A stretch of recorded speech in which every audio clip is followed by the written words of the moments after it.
YouTube. Oui, j'ai du fond de teint dans la perruque. J'avais pas tous les outils sur moi pour faire ce que je voulais, donc j'ai fait des trucs au fond de teint. Ça marche sur le visage, ça en met pas sur la perruque, mais sur l'épaule, c'était un risque à prendre. Aujourd'hui, nous sommes le mardi 3 septembre. Aujourd'hui, nouveau look Halloween, je deviens Cruella. La grande nouvelle et la très bonne nouvelle de cette vidéo, c'est que c'est une collaboration. Cette collaboration, je la fais avec Justine de la chaîne Justine Channel. On s'est mis d'accord toutes les deux sur un thème en commun qui est les vilains Disney. En tout cas, of course, je vous mets les liens de sa chaîne et de la vidéo de son make-up dans ma barre d'infos. J'espère que le thème de la collaboration et nos make-up vous plaisent. En tout cas, le tuto de Cruella, c'est maintenant. Comme tu peux le constater, je suis déjà maquillée, c'est-à-dire que j'ai mis un fond de teint, un anti-cerne, un petit peu de contouring et j'ai poudré tout ça. Maintenant que cette petite parenthèse est fermée, je vais pouvoir enfin commencer à vous expliquer comment j'ai réalisé ce make-up. Je viens créer des petites taches blanches à droite, à gauche de mon visage, au niveau de mon cou, avec une crème Snazaru, la crème clown, voilà, vous la connaissez à force. Je prends une petite beauty blender et je viens étaler le produit comme ça, et donc il n'y a pas de démarcation, il s'estompe super bien, et ensuite je passe au maquillage des sourcils que j'ai décidé de couleur noire. Étant donné qu'il me reste une partie du visage libre, je vais pouvoir appliquer du blush et j'utilise ma palette 8W qui vient de chez Morphe.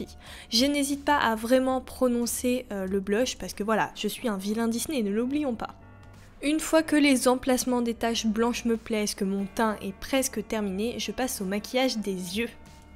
Pour ça, je commence à déposer ma base P. Louise en teinte numéro 2 et j'attends qu'elle sèche avant de déposer des fards à paupières dessus. J'ai décidé d'utiliser ma nouvelle palette qui vient de chez Certify, The Affinity 2 Palette. Je sais pas si ça vous fait le même effet qu'à moi, mais cette palette, elle m'a vraiment tapé dans l'œil. C'est tout à fait le genre de couleur que j'adore porter, que j'aime travailler. Enfin, c'est carrément mon univers, du vert, du bleu, du violet. Je pouvais pas demander mieux. Je prends une teinte verte foncée et je viens la déposer au niveau de mon creux de mon œil et je viens l'étirer jusqu'à mon sourcil. Ensuite, un petit vert néon de la palette que je dépose juste au-dessus pour estomper tout ça. Il est l'heure de changer de palette en prenant la Beauty Bay Bright Matte parce qu'elle a un noir qui est super méga giga pigmenté. Je pense qu'à force de voir mes vidéos, vous vous dites ok, elle la vendra jusqu'à la mort cette palette, c'est pas possible. Et oui, elle est vraiment excellente, le noir est très pigmenté et voilà, je vous laisse admirer le résultat. Une fois que mes trois couleurs sont bien mélangées, donc le noir, le vert foncé et le vert clair néon, eh bien je viens tracer mon cut crease, donc nettoyer ma paupière en la démaquillant avec un coton-tige et ensuite en déposant la base P. Louise numéro 2. Et c'est en toute logique que je répète les mêmes étapes que j'ai faites pour mon cut crease au niveau de mon ras de cils. Je repasse sur la base P. Louise avec la palette que j'ai utilisée tout à l'heure et un fard vert irisé. Attention, je ne le fais pas sur la prolongation de mon œil, je le fais vraiment que sur ma paupière mobile. Je veux que ce maquillage soit plutôt glamour, donc je vais opter pour des paillettes. Elles viennent de la palette Hypnotize de la marque Pinky Rose Cosmetics que j'ai acheté dans la boutique Monochrome à Paris. Je dépose un vert entre guillemets basique sur le centre de ma paupière, ensuite un plus clair au coin interne et un plus foncé au coin externe. D'ailleurs, j'ai appris quelque chose d'assez utile quand vous voulez travailler des paillettes comme ça pressées, c'est plus agréable d'avoir un pinceau en silicone. Non, en fait, je croyais que j'en avais un au départ, mais pas du tout, mais je compte bien investir là-dedans. Sachez que NYX en font à des petits prix, donc je pense que je vais aller chez eux. Le maquillage des yeux est terminé, enfin du moins presque, il manque plus que le mascara, les faux cils et un crayon dans la muqueuse. Mais si vous regardez mes vidéos, vous devez comprendre que j'aime bien le faire vraiment tout à la fin. Je repasse aux taches blanches que j'avais laissées vides en les complétant avec des petites taches que j'ai créées au fard à l'eau noire, qui représentent tout simplement les taches des dalmatiens. Au niveau de mon cut crease, j'en ai profité pour faire un petit trait blanc pour le mettre un petit peu plus en valeur. Et je passe au maquillage de la bouche avec une bouche merveilleusement rouge et un rouge à lèvres que j'adore.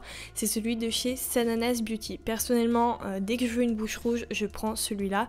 Je le trouve vraiment génial, il tient très bien et c'est vraiment un rouge super méga giga puissant. Voilà, je pense que je vous le vends bien, non? Pour donner un côté creepy au maquillage, j'ai décidé d'enfiler une paire de lentilles, ce sont les Cheetah et elles viennent du site Fashion Lentilles. Pour rejoindre le concept des paillettes sur les yeux, le côté glamour, j'ai rajouté 2 petites perles au niveau du dessous de mes yeux, voilà, qui viennent de chez Evely UK. Je prends un fond de teint et je fais dégouliner des gouttes pour faire genre que ma peau est en train de s'en aller. Bon, après je vous avoue que vous allez mettre du fond de teint partout sur votre perruque et qu'il fallait que je le fasse à la gélatine, mais bon, j'avais pas le temps, je devais faire un choix. Voilà, la vidéo est terminée, il faut que je lave ma perruque. On va cacher en prenant cette pose.